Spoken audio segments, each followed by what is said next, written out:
everyone, this is Neha. Welcome back to the channel. Hope you all are doing good. तो बच्चा deficient demand हम लोगों ने complete कर लिया, एक्सेस डिमांड हम लोगों ने कंप्लीट कर लिया। ये इस चैप्टर का थर्ड पार्ट है जिसके अंदर हम लोग इस चैप्टर का सबसे इंपॉर्टेंट टॉपिक डिस्कस करेंगे, measures to control problem of deficient demand and excess demand. So without wasting any time let's start.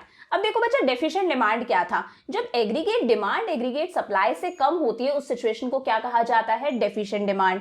वहीं जब एग्रीगेट डिमांड एग्रीगेट सप्लाई से ज्यादा होती है उस सिचुएशन को क्या कहा जाता है? Excess demand. तो देखो यार, एक इकोनॉमी के लिए ना तो डेफिशिएंट डिमांड अच्छी है ना ही एक्सेस डिमांड अच्छी है। इकोनॉमी कैसी होनी चाहिए? बैलेंस्ड होनी चाहिए। मतलब aggregate demand should be equal to aggregate supply. ना हमारे लिए एक्सेस डिमांड अच्छा है ना ही हमारे लिए डेफिशिएंट डिमांड अच्छा है। तो अब क्या करेंगे हम बच्चा, ये डेफिशिएंट डिमांड और एक्सेस डिमांड की जो सिचुएशंस आ जाती है इन सिचुएशंस को करेक्ट करेंगे। किस तरह से हम डेफिशिएंट डिमांड और एक्सेस डिमांड की प्रॉब्लम को सॉल्व कर सकते हैं? तो इसके लिए हमारे पास में दो तरीके हैं। फर्स्ट है फिस्कल पॉलिसी, जिसे फिस्कल मेजर्स भी बोला जाता है। सेकंड है मॉनेटरी पॉलिसी, जिसे मॉनेटरी मेजर्स भी बोला जाता है। वन बाय वन दोनों को डिस्कस करते हैं। देखो फिस्कल पॉलिसी को बोला जाता है revenue and expenditure policy of the government. बेटा फिस्कल पॉलिसी क्या है? गवर्नमेंट की रेवेन्यू एंड एक्सपेंडिचर पॉलिसी है। रेवेन्यू आप सबको पता है, वो सारे सोर्सेज जहां से गवर्नमेंट के पास में पैसा आ रहा है वो क्या है? गवर्नमेंट का रेवेन्यू। पैसा कहां गवर्नमेंट खर्च कर रही है वो क्या है? गवर्नमेंट का एक्सपेंडिचर, खर्चा। तो गवर्नमेंट के रेवेन्यू और एक्सपेंडिचर से रिलेटेड पॉलिसी को क्या कहा जाता है? फिस्कल पॉलिसी या फिर फिस्कल मेजर्स। अब हमारे पास में इसमें चार चीजें हैं। फर्स्ट है गवर्नमेंट एक्सपेंडिचर, सेकंड है टैक्सेस, थर्ड है पब्लिक बोरोइंग जिसे पब्लिक डेब्ट भी बोला जाता है, and fourth is borrowings from RBI. तो अभी के लिए फटाफट से स्क्रीन को कॉपी करो, वन बाय वन डिस्कस करते हैं। अब बच्चा, फर्स्ट फिस्कल मेजर है हमारे पास में गवर्नमेंट एक्सपेंडिचर। गवर्नमेंट अपने एक्सपेंडिचर को इंक्रीज या डिक्रीज करके भी कंट्री के अंदर एक्सेस डिमांड और डेफिशिएंट डिमांड की प्रॉब्लम को करेक्ट करती है। सबसे पहले ये देखो कि गवर्नमेंट खर्चा करती किन किन चीजों पर है। Expenditure on education and public welfare programmes. बेटा गवर्नमेंट एजुकेशन पर खर्चा करती है, जैसे स्कूल्स खोलना, कॉलेजेस खोलना, ट्रेनिंग सेंटर्स खोलना। वहीं पब्लिक वेलफेयर मतलब आम जनता की भलाई के लिए भी गवर्नमेंट बहुत सारा खर्चा करती है, जैसे हेल्थ केयर सेंटर्स खोलना, लोगों को मेडिसिन फ्री में सप्लाई करना। तो ये सब क्या है? गवर्नमेंट एक्सपेंडिचर है। सेकंड है expenditure on defence of the country and maintenance of law and order. बेटा कंट्री की डिफेंस के लिए गवर्नमेंट खर्चा करती है, कंट्री की सुरक्षा के लिए गवर्नमेंट इतना सारा खर्चा करती है। कंट्री के अंदर लॉ एंड ऑर्डर मेंटेन रहे, कानून मेंटेन रहे, इसके लिए भी गवर्नमेंट बहुत सारा एक्सपेंडिचर इनकर करती है, वो भी क्या है? गवर्नमेंट एक्सपेंडिचर का एक पार्ट। थर्ड है expenditure on public works programmes, जैसे रोड्स बनवा देना, डैम्स बनवाना, ब्रिजेस बनवाना, ये भी क्या है? गवर्नमेंट का एक खर्चा है। तो it is a part of government expenditure. Fourth है expenditure on subsidy to the producers. बेटा गवर्नमेंट प्रोड्यूसर्स को सब्सिडी प्रोवाइड करवाती है, जैसे बेनिफिट्स प्रोवाइड करवाती है, जैसे उन्हें रॉ मटेरियल चीप रेट्स पर अवेलेबल हो जाए। और भी कई बेनिफिट्स गवर्नमेंट प्रोड्यूसर्स को देती है ताकि प्रोड्यूसर्स एनकरेज हों और ज्यादा प्रोडक्शन करें। तो ये सब क्या थे बेटा? कुछ खर्चे हैं जो गवर्नमेंट इनकर करती है। इन्हीं खर्चों को इंक्रीज या डिक्रीज करके बेटा गवर्नमेंट कंट्री के अंदर एक्सेस डिमांड और डेफिशिएंट डिमांड की प्रॉब्लम को करेक्ट करती है। देखो मैंने बताया था एग्रीगेट डिमांड के क्या क्या कंपोनेंट्स थे, सी प्लस आई प्लस जी प्लस एक्स माइनस एम। ये जी क्या था बेटा? Government expenditure. अब अगर गवर्नमेंट को लग रहा है कि कंट्री के अंदर डेफिशिएंट डिमांड है, डिमांड कम है, तो गवर्नमेंट अपने खर्चे को इंक्रीज कर देगी। गवर्नमेंट अपने खर्चे को इंक्रीज करेगी तो डिमांड इंक्रीज होगी और डेफिशिएंट डिमांड की प्रॉब्लम सॉल्व हो जाएगी। तो in case of deficient demand government क्या करेगी? अपने एक्सपेंडिचर को इंक्रीज करेगी।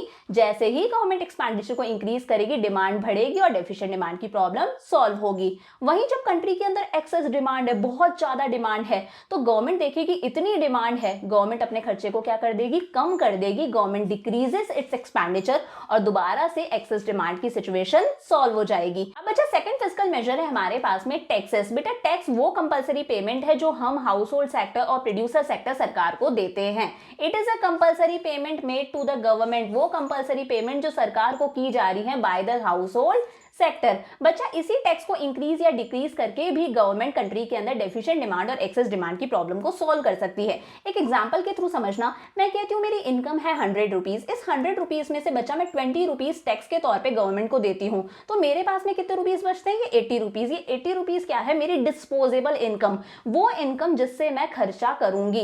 अब मैं कहती हूँ मेरी इनकम 100 है, वहीं गवर्नमेंट ने टैक्स इंक्रीज कर दिया, अब टैक्स हो गया 40।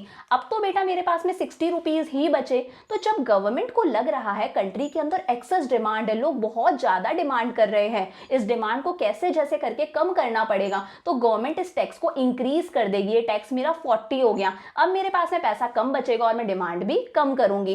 वहीं गवर्नमेंट को लग रहा है यार लोग डिमांड ही नहीं कर रहे, कंट्री के अंदर डिमांड ही नहीं है, तो गवर्नमेंट इस टैक्स को उल्टा और कम कर देगी ताकि पब्लिक के पास में पैसा ज्यादा बचा रहे और पब्लिक डिमांड ज्यादा करे। तो in case of deficient demand, जब डिमांड कम है, गवर्नमेंट को लग रहा है लोग डिमांड नहीं कर रहे, तो गवर्नमेंट टैक्स की रेट्स को क्या कर देगी, डिक्रीज कर देगी ताकि लोगों के पास में पैसा ज्यादा बचा रहे, डिस्पोजेबल इनकम ज्यादा हो और लोग खर्चा करें। वही गवर्नमेंट को लग रहा है कंट्री के अंदर एक्सेस डिमांड है, बहुत ज्यादा डिमांड लोग कर रहे हैं, तो गवर्नमेंट अपनी टैक्स की रेट्स को इंक्रीज कर देगी ताकि लोगों के हाथ में पैसा कम बचे और लोग डिमांड कम करें। नेक्स्ट है बेटा पब्लिक बोरोइंग। बच्चा पब्लिक बोरोइंग को पब्लिक डेब्ट भी बोला जाता है। पहले समझो पब्लिक बोरोइंग क्या होता है। बेटा जब गवर्नमेंट पब्लिक यानी कि आम जनता से पैसा बोरो करती है, उसके अगेंस्ट आम जनता को कोई ना कोई सिक्योरिटी, कोई गोल्ड बॉन्ड या ऐसा कुछ इशू कर दे, उसे बोला जाता है पब्लिक बोरोइंग। मतलब यहाँ पर गवर्नमेंट के पास में पैसा कहां से आ रहा है, आम जनता से, पब्लिक से। तो जब कंट्री के अंदर डेफिशिएंट डिमांड होगी यानी कि डिमांड कम है, तो government reduces it's borrowings from the public. जब कंट्री के अंदर डेफिशिएंट डिमांड होगी तब गवर्नमेंट आम जनता से पैसा बोरो कम करेगी ताकि आम जनता के हाथ में पैसा ज्यादा रहे और आम जनता डिमांड करे ताकि कंट्री के अंदर डेफिशिएंट डिमांड की प्रॉब्लम सॉल्व हो। वहीं अगर कंट्री के अंदर एक्सेस डिमांड है, लोग बहुत ज्यादा डिमांड कर रहे हैं, क्यों कर रहे हैं डिमांड, क्योंकि लोगों के हाथ में पैसा ज्यादा है, तब government increases it's borrowings from the public. तब गवर्नमेंट पब्लिक से पैसा ज्यादा बोरो करेगी। कैसे ज्यादा बोरो करेगी, इन्हें ज्यादा इंटरेस्ट पे करके। तो लोग एनकरेज होंगे, ज्यादा इंटरेस्ट मिल रहा है, ज्यादा प्रॉफिट है, तो लोग अपना पैसा गवर्नमेंट के पास में जमा कराएंगे। लोग अपना पैसा गवर्नमेंट के पास में जमा कराएंगे तो लोगों के हाथ में पैसे की कमी आएगी और वो अपने आप डिमांड कम करेंगे। जब आम जनता डिमांड कम करेगी तो कंट्री के अंदर एक्सेस डिमांड की प्रॉब्लम सॉल्व होगी। अब बच्चा फोर्थ फिस्कल मेजर है हमारे पास में बोरोइंग्स फ्रॉम आरबीआई। बच्चा जब कंट्री की गवर्नमेंट उसके सेंट्रल बैंक से पैसा बोरो करती है उसे बोला जाता है बोरोइंग्स फ्रॉम सेंट्रल बैंक। हमारे यहाँ का central bank reserve bank of India है, तो हम कहेंगे बोरोइंग्स फ्रॉम आरबीआई। बच्चा कंट्री के अंदर डेफिशिएंट डिमांड है, मतलब डिमांड बहुत कम है, तो गवर्नमेंट को लग रहा है यार डिमांड कैसे बढ़ाई जाए, तो government increases it's borrowings from RBI. Government RBI से पैसा ज्यादा बोरो करेगी। अब गवर्नमेंट के पास में ज्यादा पैसा आ गया तो गवर्नमेंट उस पैसे को खर्च करेगी, अपना एक्सपेंडिचर इंक्रीज करेगी। जब गवर्नमेंट एक्सपेंडिचर इंक्रीज करेगी तो कंट्री के अंदर एग्रीगेट डिमांड इंक्रीज होगी और डेफिशिएंट डिमांड की प्रॉब्लम सॉल्व होगी। वहीं कंट्री के अंदर एक्सेस डिमांड है, डिमांड बहुत ज्यादा है, लोग बहुत ज्यादा डिमांड कर रहे हैं, तो गवर्नमेंट देखेगी यार मैं खर्चा क्यों करूं, गवर्नमेंट अपने खर्चे को गिरा देगी। अब गवर्नमेंट को आरबीआई से पैसा बोरो करने की जरूरत नहीं है, तो government decreases it's borrowings from RBI. तो बच्चा ये क्या थे, हमारे फिस्कल मेजर्स थे, वो रेवेन्यू और एक्सपेंडिचर पॉलिसीज थी गवर्नमेंट की, जिनकी हेल्प से गवर्नमेंट कंट्री के अंदर एक्सेस डिमांड और डेफिशिएंट डिमांड की प्रॉब्लम को सॉल्व करती है। अब बात करते हैं बेटा मॉनेटरी पॉलिसी की, जिसे मॉनेटरी मेजर्स भी बोला जाता है। बेटा फिस्कल पॉलिसी किसकी पॉलिसी होती है, गवर्नमेंट की पॉलिसी, गवर्नमेंट के रेवेन्यू और एक्सपेंडिचर से रिलेटेड पॉलिसी होती है। वहीं मॉनेटरी पॉलिसी किसकी पॉलिसी होती है, कंट्री के सेंट्रल बैंक की। हमारे यहाँ का सेंट्रल बैंक है रिजर्व बैंक ऑफ इंडिया, तो ये मॉनेटरी पॉलिसीज किसकी पॉलिसी होती है, रिजर्व बैंक ऑफ इंडिया की। बच्चा मॉनेटरी पॉलिसी में हमारे पास में है bank rate and repo rate, reverse repo rate, open market operations, CRR, SLR, margin requirement, moral suasion, credit rationing. बेटा ये सेम टॉपिक हम लोगों ने मनी एंड बैंकिंग में भी पढ़ा था, वहां पर मैंने और डिटेल में पढ़ा रखा है, तो मैं डिस्क्रिप्शन में लिंक डाल दूंगी, अगर काफी डिटेल में पढ़ना है तो उस वीडियो पर जाना, वहां से पढ़ लेना। अभी के लिए हम लोग वन बाय वन सारे टॉपिक्स को डिस्कस करते हैं। अब बच्चा फर्स्ट मॉनेटरी मेजर है हमारे पास में bank rate and repo rate. तो सबसे पहले ये समझो कि बैंक रेट और रेपो रेट होता क्या है। बेटा ये मैंने आरबीआई ले लिया, हमारी कंट्री का सेंट्रल बैंक, और ये मैंने एसबीआई लिया जो कि कमर्शियल बैंक है। कमर्शियल बैंक्स वो बैंक्स होते हैं बेटा जो आम जनता से डील करते हैं। बेटा जब कमर्शियल बैंक्स को पैसों की जरूरत होती है तो वो पैसा किससे बोरो करती है, आरबीआई से। अब अगर कमर्शियल बैंक आरबीआई से पैसा बोरो कर रहा है तो कमर्शियल बैंक को आरबीआई को क्या देना पड़ता होगा, रिटर्न में इंटरेस्ट पे करना पड़ता होगा। इसी इंटरेस्ट को बोला जाता है बच्चा बैंक रेट या फिर रेपो रेट। अब कब तो हम इसे बैंक रेट बोलेंगे, कब हम इसे रेपो रेट बोलेंगे, तो जब बच्चा कमर्शियल बैंक आरबीआई से पैसा बोरो करते हैं 2 to 14 डेज के लिए। जब कमर्शियल बैंक आरबीआई से पैसा बोरो कर रहा है 2 to 14 डेज के लिए, तब जब वो इंटरेस्ट पे करता है उस इंटरेस्ट को बोला जाता है रेपो रेट। वहीं अगर कमर्शियल बैंक आरबीआई से 14 डेज से ज्यादा के लिए पैसा बोरो करे, तब उस इंटरेस्ट को हम लोग स्पेशल नाम देंगे बैंक रेट। समझ गए? अब बच्चा, कंट्री के अंदर डेफिशिएंट डिमांड है, मतलब डिमांड कम है। डिमांड कम क्यों है? क्योंकि लोगों के हाथ में पैसा कम है। अब आरबीआई सोचेगा लोगों के हाथ में पैसा कैसे ज्यादा किया जाए ताकि लोग डिमांड करें और डेफिशिएंट डिमांड की प्रॉब्लम सॉल्व हो। तो in that case RBI bank और रेपो रेट को कम कर देगा। आरबीआई बैंक रेट को और रेपो रेट को कम कर देगा तो बेटा एसबीआई देखेगा, अरे वाह, अब हमें इंटरेस्ट कम देना पड़ रहा है, बैंक रेट और रेपो रेट कम हो गई। इंटरेस्ट कम देना पड़ रहा है तो एसबीआई आरबीआई से पैसा ज्यादा बोरो करेगा। अब एसबीआई के हाथ में अगर पैसा ज्यादा है तो बेटा वो आम जनता को उधार भी ज्यादा देगा और आम जनता के हाथ में पैसा इंक्रीज होगा। आम जनता के हाथ में पैसा इंक्रीज होगा तो अगेन आम जनता डिमांड करने लगेगी और कंट्री के अंदर डेफिशिएंट डिमांड की प्रॉब्लम सॉल्व होगी। वही मैं कहती हूँ कंट्री के अंदर एक्सेस डिमांड है, लोग बहुत ज्यादा डिमांड कर रहे हैं। अब लोग डिमांड ज्यादा क्यों कर रहे हैं? क्योंकि लोगों के हाथ में पैसा ज्यादा है। अब आरबीआई सोचेगा इस पैसे को कैसे कम किया जाए, तो उस केस में आरबीआई बैंक रेट और रेपो रेट को इंक्रीज कर देगा। आरबीआई बोलेगा, भाई एसबीआई, अगर तुझे हमसे पैसा बोरो करना है तो तुझे हमें इंटरेस्ट ज्यादा देना पड़ेगा क्योंकि हम बैंक रेट और रेपो रेट को बढ़ा रहे हैं। अब एसबीआई सोचेगा, यार इतना ज्यादा इंटरेस्ट देना पड़ रहा है, मैं तो लोन नहीं ले रहा। तो एसबीआई अगर लोन नहीं लेगा तो एसबीआई के हाथ में पैसे की क्या आएगी? कमी आएगी। एसबीआई के हाथ में, खुद के हाथ में ही पैसा नहीं है तो वो आम जनता को भी लोन कम देगा। आम जनता के हाथ में पैसे की कमी आएगी तो आम जनता की डिमांड अपने आप डिक्रीज होगी। तो समझे बैंक रेट और रेपो रेट क्या है। अब सेकंड है बेटा रिवर्स रेपो रेट, जिसे रिवर्स रीपर्चेस रेट भी बोला जाता है। दोबारा समझना, ये मैं कहती हूँ आरबीआई है, ये हमारे पास में एसबीआई है। बेटा जब कमर्शियल बैंक्स के हाथ में पैसा ज्यादा होता है, मैं कहती हूँ जब सरप्लस मनी है, तो वो अपना एक्स्ट्रा पैसा आरबीआई के पास में क्या करा देते हैं? डिपॉजिट करवा देते हैं। भाई लोन भी तो ले रहे थे, तो जब ज्यादा है जब डिपॉजिट भी करवा सकते हैं। अब यहाँ पर वो आरबीआई के पास में पैसा डिपॉजिट करवा रहे हैं तो वो आरबीआई से क्या लेंगे? इंटरेस्ट लेंगे। इस इंटरेस्ट की रेट को बोला जाता है रिवर्स रेपो रेट। अब बेटा कंट्री के अंदर डेफिशिएंट डिमांड है, मतलब डिमांड कम है। डिमांड कम क्यों है? क्योंकि लोगों के हाथ में पैसा भी कम है। तो बेटा इस केस में आरबीआई रिवर्स रेपो रेट को कम कर देगा, ये जो इंटरेस्ट की रेट है इसे कम कर देगा। अब एसबीआई बोलेगा, यार आरबीआई के पास में पैसा जमा कराता है और इतना कम इंटरेस्ट मिलता है, हम तो हमारा पैसा आरबीआई के पास में जमा नहीं करा रहे। जब एसबीआई आरबीआई के पास में पैसा कम जमा कराएगा तो एसबीआई के हाथ में पैसा ज्यादा रहेगा। एसबीआई के हाथ में पैसा ज्यादा है तो वो आम जनता को भी पैसा ज्यादा देगा, आम जनता के पास में पैसा इंक्रीज होगा, आम जनता की डिमांड इंक्रीज होगी और कंट्री के अंदर डेफिशिएंट डिमांड की प्रॉब्लम सॉल्व होगी। वही मैं कहती हूँ कंट्री के अंदर एक्सेस डिमांड है, लोग बहुत ज्यादा डिमांड कर रहे हैं। क्यों कर रहे हैं डिमांड ज्यादा? क्योंकि लोगों के हाथ में पैसा ज्यादा है। In that case RBI reverse repo rate को इंक्रीज कर देगा। आरबीआई बोलेगा, अगर तुम मेरे पास में पैसा जमा कराओगे तो मैं तुम्हें ज्यादा इंटरेस्ट दूंगा। अब एसबीआई खुश हो गया, कमर्शियल बैंक्स खुश हो गए, यार हम पैसा जमा कराते हैं आरबीआई के पास में, हमें अच्छा इंटरेस्ट मिलेगा। तो एसबीआई अपना ज्यादा से ज्यादा पैसा आरबीआई के पास में डिपॉजिट कराएगा तो एसबीआई के हाथ में पैसे की क्या होगी? कमी होगी। अब एसबीआई के पास में पैसा कम है, कमर्शियल बैंक्स के पास में पैसा कम है, तो वो आम जनता को भी लोन कम देंगे। आम जनता के हाथ में पैसे की कमी आएगी और आम जनता डिमांड कम करेगी और कंट्री के अंदर एक्सेस डिमांड की प्रॉब्लम सॉल्व होगी। अब थर्ड है बच्चा हमारे पास में ओपन मार्केट ऑपरेशंस। तो पहले ये समझो ओपन मार्केट ऑपरेशंस क्या होता है। बेटा जब reserve bank of India government के बिहाफ पर गवर्नमेंट की जो सिक्योरिटीज हैं उन्हें मार्केट में सेल या परचेज करे, उसे बोला जाता है ओपन मार्केट ऑपरेशंस। क्या समझे? जब reserve bank of India government के बिहाफ पर जो गवर्नमेंट की सिक्योरिटीज है जैसे गोल्ड बॉन्ड वगैरह, इन्हें मार्केट में सेल या परचेज करे, उसे क्या कहा जाता है? Open market operations. अब बच्चा कंट्री के अंदर डेफिशिएंट डिमांड है, मतलब कंट्री के अंदर डिमांड कम है। डिमांड कम क्यों है? क्योंकि लोगों के हाथ में मनी क्या है? कम है। अब आरबीआई चाहता है लोगों के हाथ में मनी जाए, तो बेटा एक तरफ मैंने ये आरबीआई ले लिया, एक तरफ मैंने ये पब्लिक ले ली।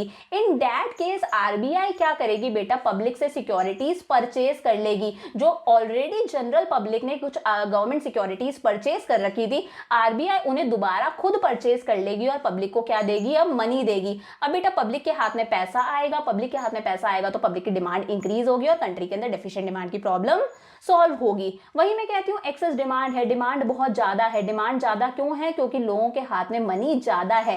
In that case RBI public को सिक्योरिटी सेल करेगी। अब अगर पब्लिक सिक्योरिटी खरीदेगी, आरबीआई पब्लिक को सिक्योरिटी सेल कर रही है, तो पब्लिक आरबीआई को क्या करेगी? पेमेंट करेगी। अब पब्लिक के हाथ में पैसे की कमी आएगी, पब्लिक के हाथ में पैसे की कमी आएगी तो पब्लिक की डिमांड कम होगी और कंट्री के अंदर एक्सेस डिमांड की प्रॉब्लम सॉल्व होगी। अब बेटा फोर्थ है कैश रिजर्व रेशियो यानी कि CRR और फिफ्थ है स्टैट्यूटरी लिक्विडिटी रेशियो SLR। इन दोनों को एक साथ समझ लो बेटा। ये मैं कहती हूँ कोई कमर्शियल बैंक है, कमर्शियल बैंक्स के अंदर आम जनता जाके अपने पैसे को डिपॉजिट कराती है। तो मैं गई और मैंने कमर्शियल बैंक के अंदर पैसा डिपॉजिट कराया 10,000 रुपीज। बेटा ये 10,000 रुपीज जो मैं जमा करा रही हूँ ये commercial bank as it is पूरा का पूरा किसी और को लोन पर नहीं दे देता। इसमें से कुछ पैसा कमर्शियल बैंक को एज अ रिजर्व रखना पड़ता है। तो इन डिपॉजिट्स का वो पार्ट जो कमर्शियल बैंक RBI के पास में जमा कराते हैं एज अ रिजर्व उसे बोला जाता है कैश रिजर्व रेशियो।